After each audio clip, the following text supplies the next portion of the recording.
All right, we're gonna go ahead and get started to be respectful of your time, and it's just always good to start on time, right?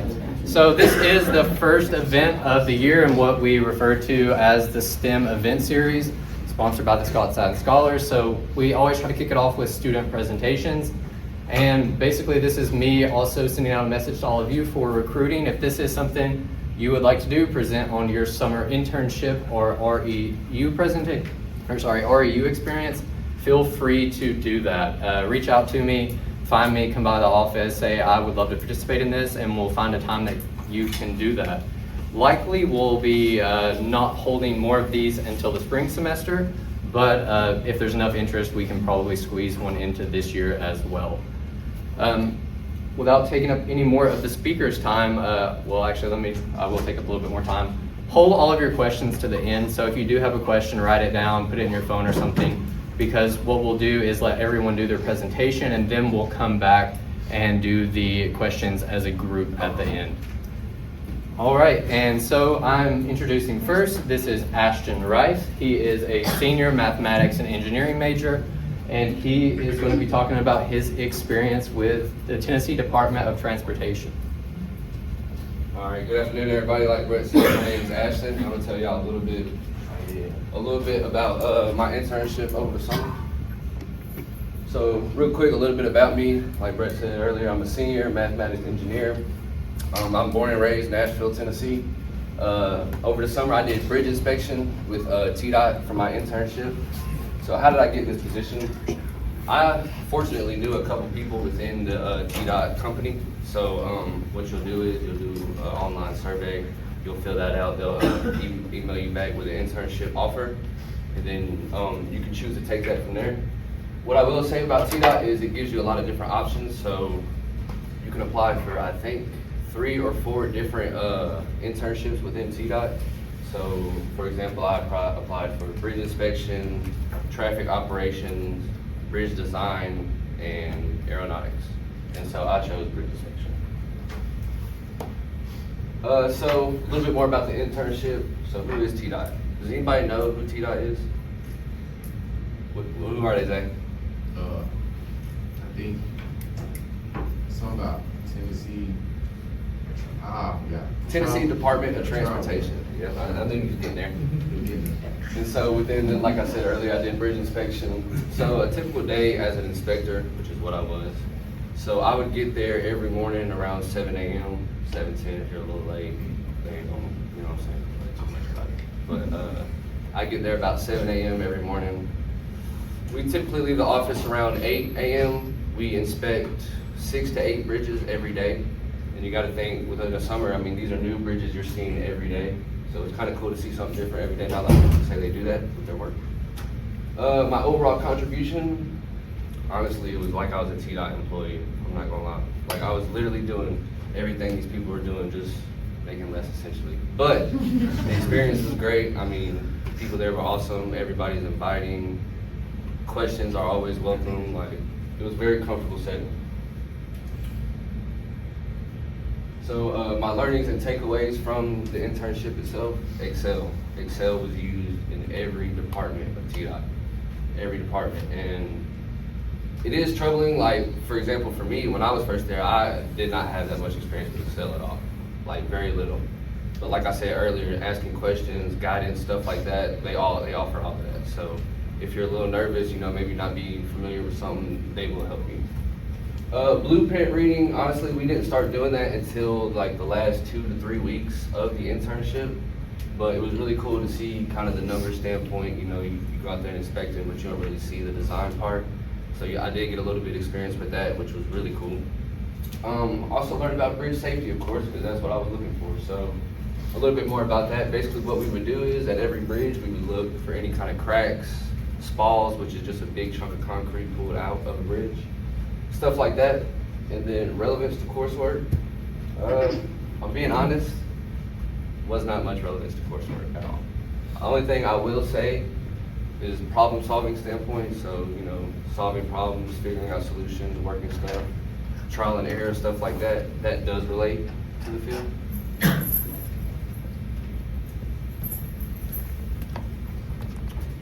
what I would do differently, explore more options.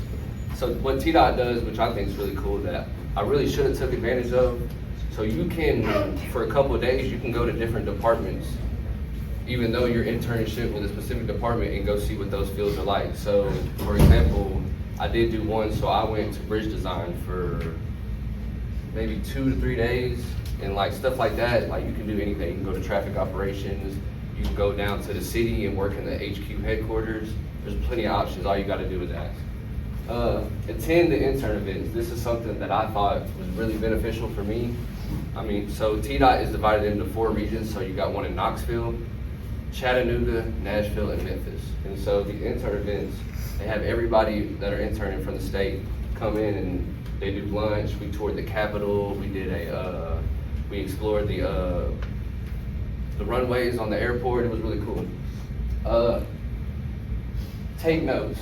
This is something that I did do, but I didn't do as much as I probably should have. Everything you learn there, you want to remember. You want to soak it in like a sponge. You want to view the internship as an experience for the whole summer. The more you write down, the more you remember, the more you take in, the better it's going to be for you, especially later on when you try to apply for like a second internship. Maybe you want to go to TDOT, maybe you want to go somewhere else, but you can apply those notes that you had in the last summer to your next summer. My advice to you, like I said earlier, never stop asking questions. Questions are going to help you retain knowledge, and it looks good on you. I mean, if somebody sees you're asking questions, that's showing that you're involving yourself in what they're doing, which they do appreciate. Don't settle for your first offer. So you might get, you know what I'm saying, like if you get your first offer, don't commit to that the first thing. Like see what you got, you never know what you can get later on. It might be better for you, it might be a specific field that you want to dive in that you might get later. So don't ever close out your options. First impressions are everything. I know that seems kind of cliche or whatnot, but to me, that I take that to heart. I always make sure I'm on time whenever I'm meeting somebody for the first time, look them in the eye, all that kind of good stuff. And what I think most important is be willing to take constructive criticism. If you can't take constructive criticism, you can't be in the workplace. I mean, you're new, people are going to tell you what you're doing wrong. You just got to appreciate it, remember it, and do it next time. That's all I got for y'all. I appreciate y'all's time.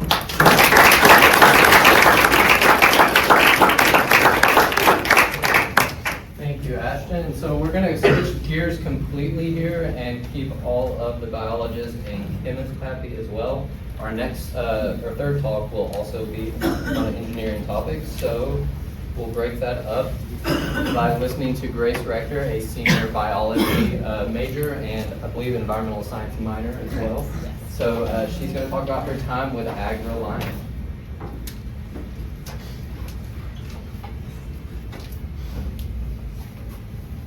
All right, hello everyone. Like Brett said, my name is Grace Rector. I'm a junior here at Maryville studying biology and environmental science. And this summer I had the opportunity to have an internship at AgReliant Genetics where I was a production research intern. So a little bit of background about what AgReliant is. It was formed in the year 2000 by a French and German company, KWS and Lenagrain. So they came together to conquer the North American corn market. And within AgReliant, there's 3 different seed companies. AgriGold and LG Seeds are the American brands, and then Pride Seeds are the Canadian. So they all have their own salesmen and agronomists, but all the seed comes from the AgReliant seed bank. And the goal of AgReliant is to deliver one-of-a-kind, high-performing hybrids that farmers can't get anywhere else. So AgReliant's breeding their corn to improve its yield, have better disease resistance, and higher stress tolerance. So my job this summer as a production research intern was to collect data to provide farmers with the best possible planting recommendations. So I spent almost every day in a cornfield, also like Ashton using Excel, and we did that through iPads. So we had 4 different IMOPs we looked at, which stands for Inbred Morphological Observation Project, so basically test plots. So this is where I live, and then our station was in Decatur, Illinois, where we had a plot Illiopolis, Manitou, and Kirkland. And the Kirkland one was about 3 hours, so we didn't visit that one often, but it still was on our IMOP list.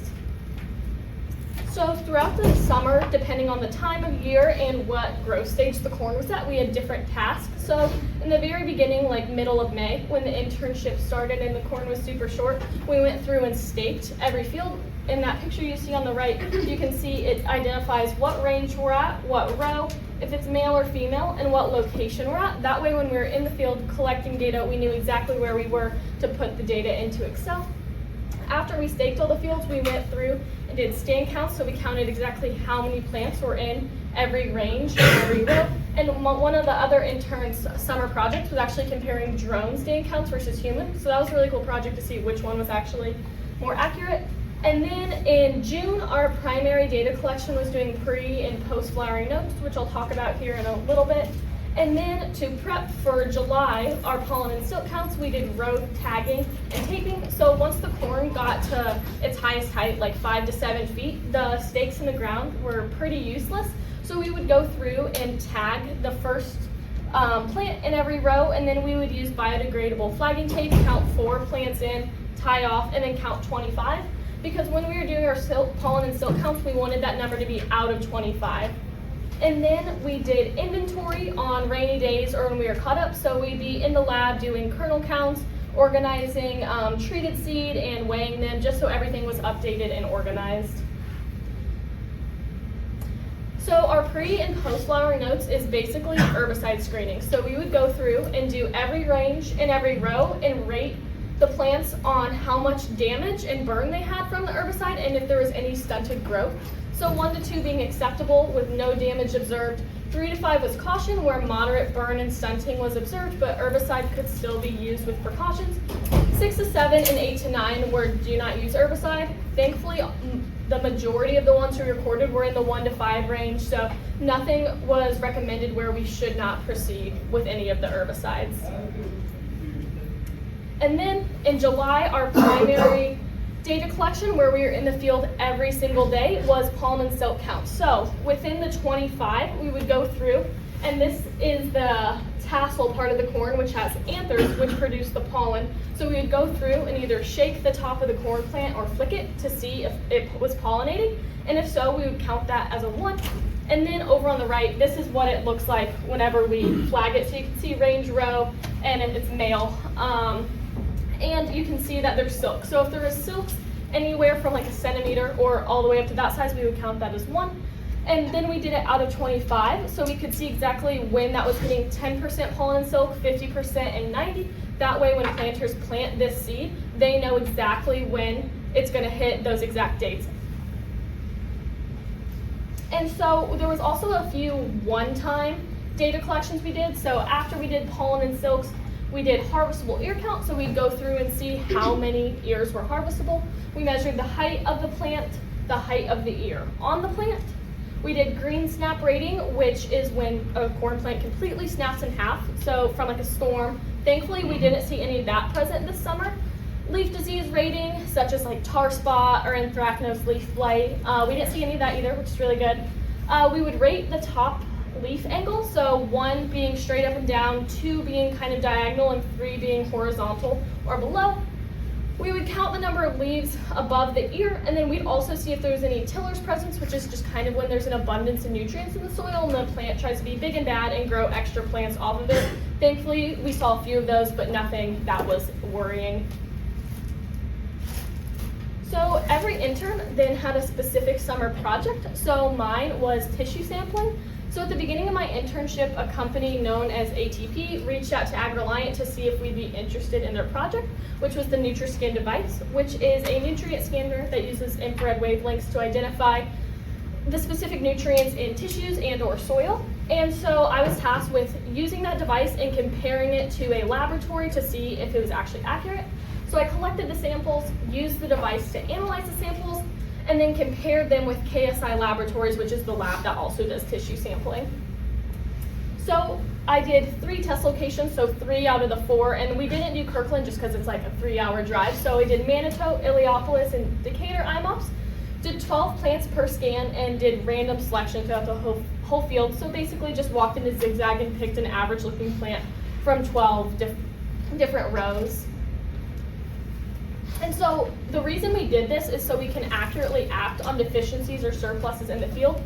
If we come back in season and apply the treatment at the proper growth stage, we can increase our yield potential, and if we increase yield potential, we can get more consistent yield levels and then decrease the cost of goods for the company, which is super, super beneficial.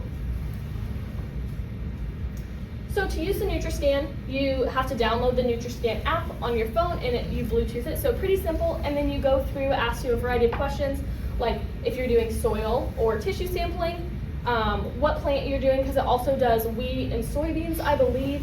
And then it asks you what growth stage you're at, and then what you want to name your scan and what your location is. Then to calibrate it, you held it out to your side for a few moments, then calibrate it on the white plate it comes with. And then you do, I don't know why it's cut off there, sorry, but you do 10 different scans throughout the tissue samples to get it as a whole. So then this is an example of what your results will look like. I don't remember exactly what IMOP this is, but you can see, I don't know if you guys can read this a little small, but you can see that nitrogen and potassium are marked as high, while zinc is marked as low. So when I was comparing the results between the NutriScan and the laboratory, I knew I wasn't looking for precision. I knew I wasn't going to get the exact same number. I wasn't looking for perfection, but I just wanted precision. So we saw that 25 out of 30 nutrients tested throughout all of the 3 IMAPs were in agreement, so 80%. And the ones that were not in agreement only had a 0.46 average difference between the NutriScan and KSI. So after talking with my mentors, we did deem that this device would be a benefit to the company and it provided accurate results. So while you do have to calibrate it before every sample and the device does have a high upfront cost, it can be outweighed by the pros because even in the first year, it's cost effective after 327 samples because KSI laboratory costs $26 a sample. So if you're wanting to test on a large scale, you'll be making your money back you'll be getting your bang for your buck pretty quickly. And then it does provide accurate results as we deemed. It's time efficient. You can do it in the back of your truck within a probably 20-minute span.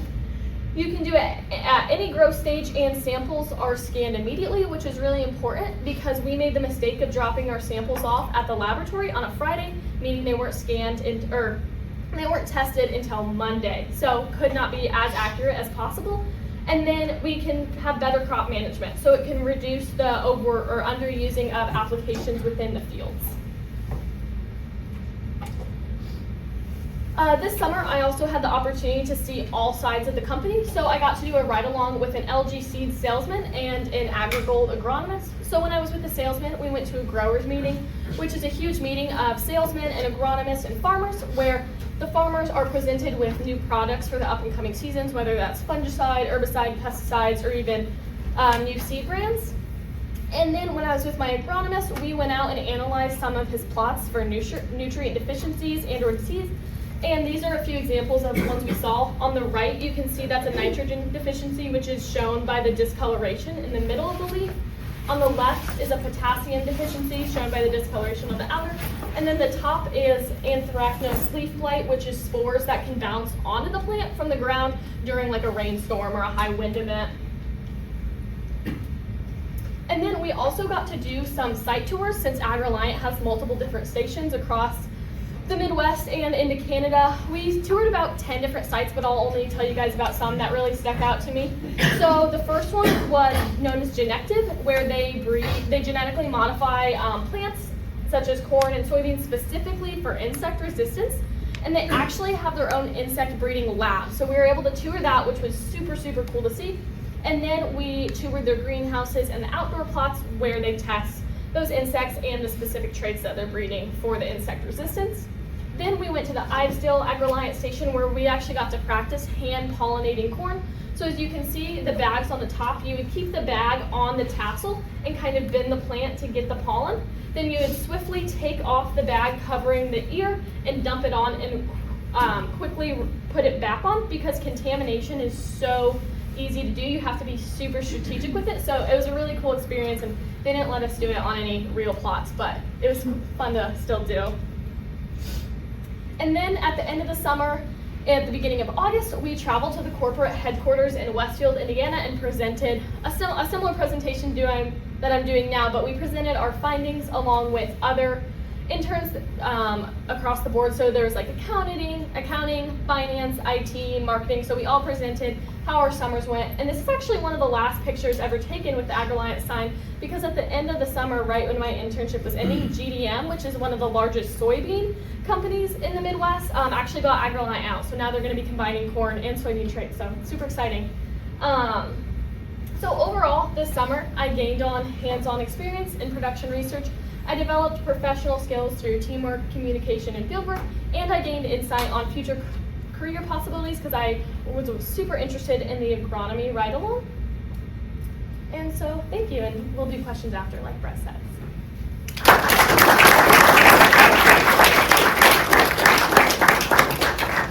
Thank you, Grace. It's good to know that the Midwest never says corn. Nothing ever does.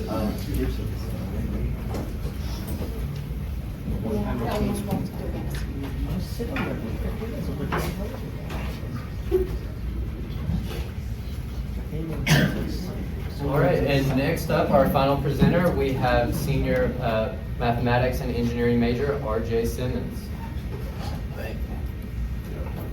So my name is RJ Simmons, and I did an engineering internship with STV back home in Georgia. STV is a big engineering company located throughout the country. Their headquarters is in New York. They're ranked 35th in the engineering news record, and they're pretty proud of that. And I think from the last year it went up to like 20 something, so that's something that they always bragging about. STV works with multiple engineering fields, so it's not just civil, but construction, but mostly I was with civil. And throughout the company, I got my position through texting one of my friends who was a project manager there, and he helped me apply my application and everything. So the work that we did, I would mostly be inside on the computer. I'm like Ashton outside all day, but it had its benefits. We would do multiple tasks such as drainage profiling, and different things, mostly on the computer with AutoCAD. I didn't know AutoCAD going into it, but I learned a lot going out of it, like MicroStation. And so it's a lot of design. And so I had a mentor who would give me tasks to do, and I also had like the big boss of the company who would do my timesheets and stuff like that. Everyone at the company was nice, and I felt like I could talk to anybody about anything. And so I would contribute by doing like the little things. I wouldn't say I'm doing like most of the calculations and stuff. That was obviously their job, but little call outs on their work or like corrections, that's what I would do. And they really appreciated it because it's very time consuming and they don't really have time to work on the little things. And so a typical work day, I would go in from 8 to 4, and I was also doing a chemistry course. So like every Tuesday and Thursday, I would leave a couple hours. And they were pretty flexible with that, which I'm thankful for. And with my tasks, they were self-paced. So they would help me, but they would mostly just tell me to go do something, and then I would just have to go do it. Like I had to search on the internet for more information or read a blueprint, and mostly just figuring it out. And occasionally we do little trips. So in this picture, we're in Columbus, Georgia, and they're building a new multi-million-dollar courthouse for the city of Columbus. And so this is the old building, and they're gonna demolish, they're gonna like explode that whole building, which is pretty cool, and they're building this new one. So there were a couple of trips, such as that one, and we also went to where they would test the rocks and construction, which was pretty cool. And every day I wouldn't work with the same engineer, it'd be different people, so you have to figure out how to work with different people and talk to multiple people. We gotta communicate. And my big learning and takeaways, like I said before I went in there, I did not know any CAD, but walking out, I'm pretty efficient in it. I think I know it pretty well. Like I said, you have to learn how to work with other people. You might not like them, but you just gotta figure out how to come to common grounds and work with them. And I learned about different terms. I learned how to read a blueprint. I learned how to do typical sections. You know, you just learn stuff that as you pick it up going on along the journey. And my advice to you is that I would advise you to at least apply. Like, it doesn't hurt to apply. And I know a couple people, other interns, they just applied and they didn't think they were gonna get the job, but they did, and you never know what's gonna happen. So, and even if you don't know something, you should just ask questions. They're willing to help, and they love to help. And just like Ashton said, asking those questions are very helpful. And I would also advise you to work on your stuff ahead of time so you won't fall behind the deadline. And I think real world experience is better than like a classroom, but not to say classroom isn't important, because you do learn like the fundamentals, but that real world experience is something that, you know, you can't teach in a classroom, and it's very valuable. And everyone there said that an internship or like even shadowing is very helpful, and that they all did it, and it's very helpful towards your career. And yeah, and that's it. Those are my bosses, and thank you. Go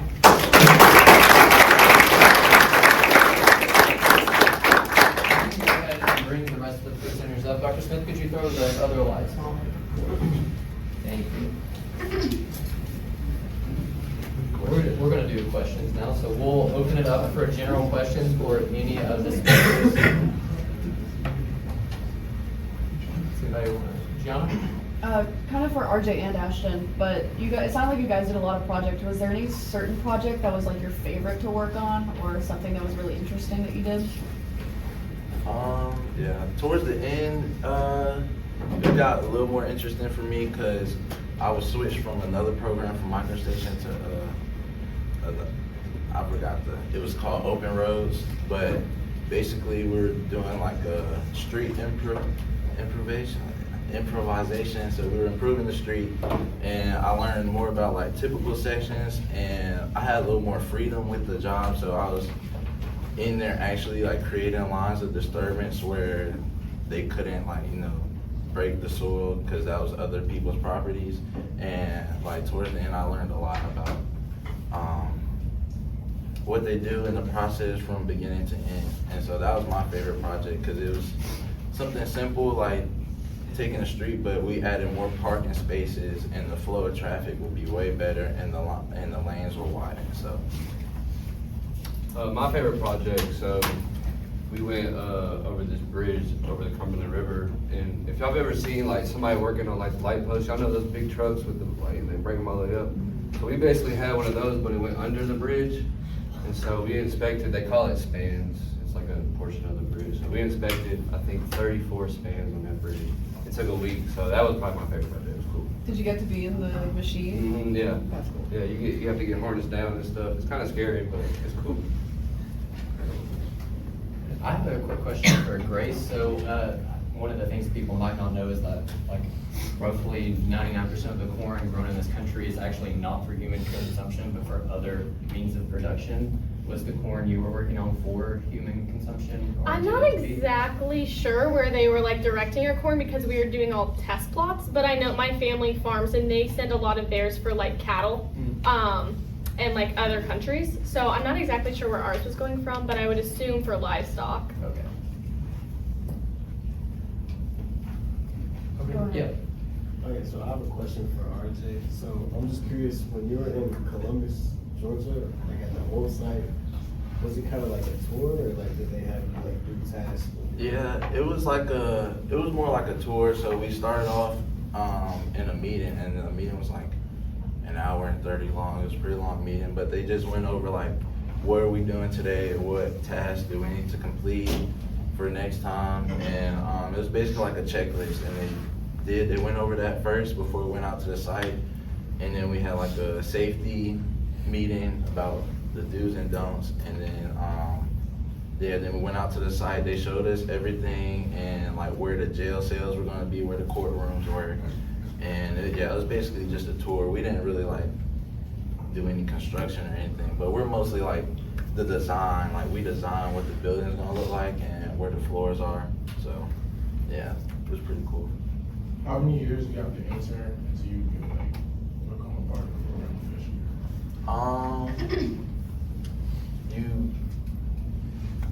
It's weird because they can hire you with a degree, like an engineering degree, but later on you have to take a FE, which is like an engineering test, and a PE, which is like your professional engineering. So once you get that PE, then your money starts like increasing. So based off those two tests, like they suggest you take that first test like right when you graduate, and so that's really like what qualifies you to be an engineer, and that's how they hire a lot of their people based off that test. I'm gonna kind of add on that real quick. So to emphasize on that PE, the PE is so important because like even in TDOT right now in Nashville, there were some head engineers that were losing their jobs or getting replaced because they haven't gotten their PE. So that is extremely important. I have a question for Trace. Yeah, and then Gianna next. You said towards the end of summer you were in the field every day. So beginning of the summer when you were not in the field, what were you like focusing on today?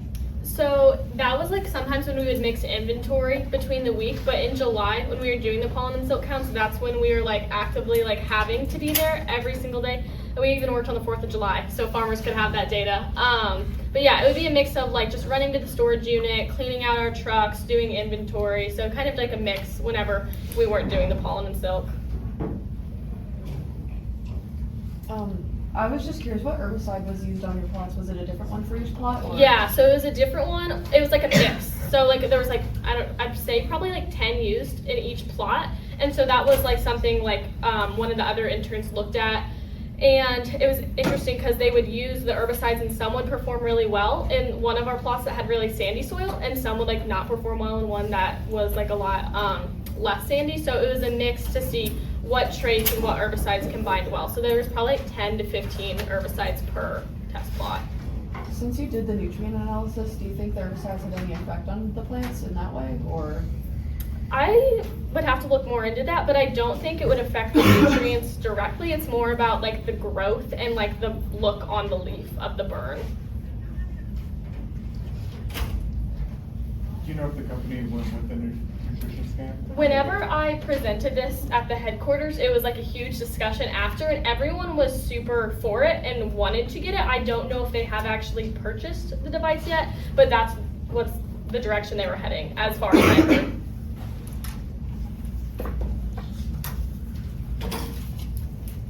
What other questions do we have? This might sound really dumb, but I didn't grow up near any farms. How fast does corn grow? Because you had that one picture where it looked barren. So whenever I started, our first day was like May 20th, around then. It was like super, super short. And by the end of, or the middle of August when the internship was over, it was probably like 7 feet, like way above my head. So like in the middle, between like June and July, it really shoots up, especially, we had a pretty rainy summer at the beginning, so it really shot up once the heat got there to mix in with that. Ashton, for you, I know you said you were like hitting like roughly like 34 bridges, was it a day or a week? We would do like 6 to 8 a day. Okay, yeah, so you're getting close to like 30 or over 30 marks a week. So what suggestions, or how are engineers making suggestions based on what you find? Like how does that inform the next, engineer down the pipeline? Yeah, so every bridge we do, there's a report that follows it. And so we'll fill out the summary report with our supervisor out there on the field once we're done inspecting whatever element of the bridge I'm inspecting. And then that gets taken into the big report, and that fills out. And then so the big report will have every element graded. And so that's how they keep up, if that answers your question, how they keep up with everything that's going on with that bridge. And we check the bridges every 2 years. Okay. So none that we need to worry about and avoid, right? I'm going to Chattanooga. Yeah, Chattanooga's bad, man. No comment. Bad business. Do we have any other questions? I'm wondering, were there other interns there from other schools in either, so like, talk about that experience. Are those students from different, what did you observe about those students who were with you? Are they from small schools, big schools? Are there differences, similarities? Anything you observed? Yeah, because mine was in Nashville, they had a lot of people like from Cookeville, MTSU, so places like that. But like I was saying in the presentation, we had a lot of intern events where all the interns from every region would come. And so, yeah, like a lot of people from UT, Austin P, schools like that. But a lot of them were in Tennessee. So what is it like being somebody from a small school with a bunch of people from these big universities? Does it matter? Yeah, I mean, a little. Maybe it doesn't matter, I don't know, but yeah, I want you to talk about that. I think it mattered a little bit because some of those students took like hydrology and classes that we don't have here. So, you know, it has its ups and downs. Yeah. Yeah, I can piggyback off that a little bit.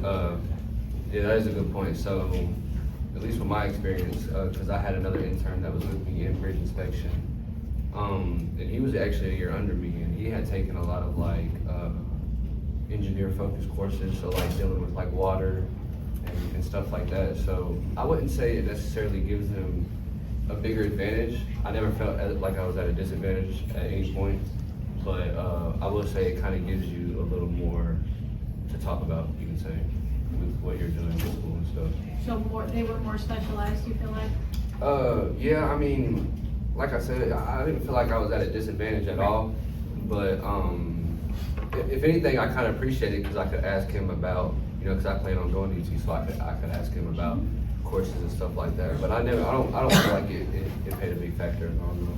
It wasn't like a huge factor for me either, but there were some tasks like I couldn't do because I didn't know the course. So like runoff and grading and stuff like that, they just wouldn't give it to me because I didn't know. But everything else, I was doing the same thing that the other engineers were doing, and we had quite a few engineers. We had about 6 or 5. Did you feel like most of them, you kind of talked about you were learning as you went. Did you feel like a lot of them were doing the same thing, learning as they went? Yeah, and there was one who was, he interned last summer, and he was doing it again this summer, and he was telling me like, that's all it basically was, just experience, and he showed me all his notes, and he was just like, yeah, I learned all this from here, and he was saying that I need to just pay attention and write it down. Like Ashton was saying, writing it down is important because you come back to it and you don't even expect it. Chris, kind of the same thing for you. Like, sorry, Ashton. What would you say as far as your like background versus like on the job training when you got there? Did they expect you to have like prerequisite knowledge, or was it like Yeah, so there was me and one other intern. We were biology majors. There was an ag business, crop science, and then chemical engineering. So it was a wide variety, but we actually were able to like kind of help each other with like different background knowledge. But they did want you to have like some sort of STEM major, but it wasn't specific to like crop science because that's not offered here clearly. So it was kind of just as long as that was kind of like related to your major, they were cool with that. Sounds like learning how to learn is the important thing here, Yes. rather than what you learn. Any other questions before we win? We'll maybe take one more after this. What do you think that makes your resume stands out from other applicants?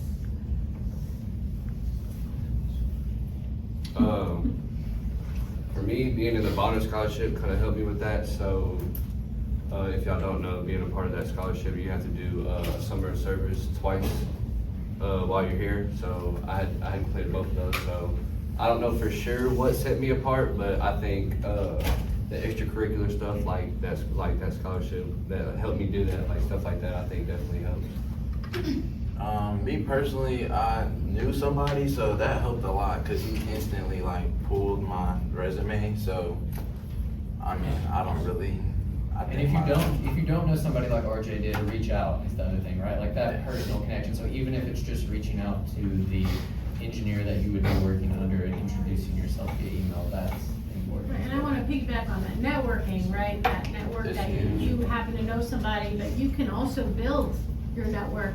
Like, for example, right now outside of Pearson, so an engineering guy out there looking for engineers for an automotive company. So like, you have an opportunity to go and say, hello, I'm so-and-so, you know, email that person after you've met them. You know, there's that kind of, if you don't know someone, get to know people. Yeah. It's important. I didn't mean Oh, no, you're okay. Yeah, I was just gonna say extracurriculars as well, like makes your resume stand out. And then once your resume stands out, I think making a connection with the interviewer is my largest thing. Like, we connected over talking about golf in my interview, so not anything even related. And I think that was really like the kicker point, is that we had a meaningful conversation rather than something related to the job. Ashton, did you have something to add to that? Yeah, I was gonna say too, you know, if you're somebody that doesn't have a lot of connections, that's completely okay. Especially TDOT, like, they're looking for interns. Like, when I first got on there, they made us do a raise of hands of who was a returning intern from TDOT, and nobody raised their hand. Nobody. So they're looking for interns. So do not be nervous to reach out to any of them or any of them. And your first internship opportunity does not have to be exactly tied to your field. Like, the first thing I did was related to trees. I'm obviously not working with trees anymore. So take that first experience if you're offered it, but then use that to go on to exactly what you want to do next. We have time for one more question. Are y'all planning on going back? And why? Yeah, I plan on going back. I really enjoyed my time there, and I had a lot of fun with bridges and stuff, especially, you know, really diving into the design and stuff of it. So, but I think instead of Nashville, I'm gonna try to do Knoxville this summer. So you feel like the bridge is like, that's like the area you're gonna focus on? Yeah, structures and stuff like that. Yeah, I like that a lot. Yeah, I think I definitely will go back, just because I made so many good connections with people. Like, me and I wrote the boss a letter when I left, and she loved it. So little things like that will set you apart. I just want to say that too. Even though it's little, they really look forward to that, and I loved it there. And there was just so much learning, and they took us to so many different sites, and you learn so much stuff. I definitely would be back. Grace, I know you're a senior. Would you? I'm actually a consider applying? junior. Oh, you are? Yeah. My bad. No, I'm it's sorry. okay. Everything's wrong in the J1 system. No, it's Sorry. okay. But I really like the company. I might look for something more like on the agronomy side of it. I don't know if I would want to go back specifically to production research. I'd like to see like a different side of that field, but I really did enjoy working for that company. Cool. Well, let's give our speakers another round.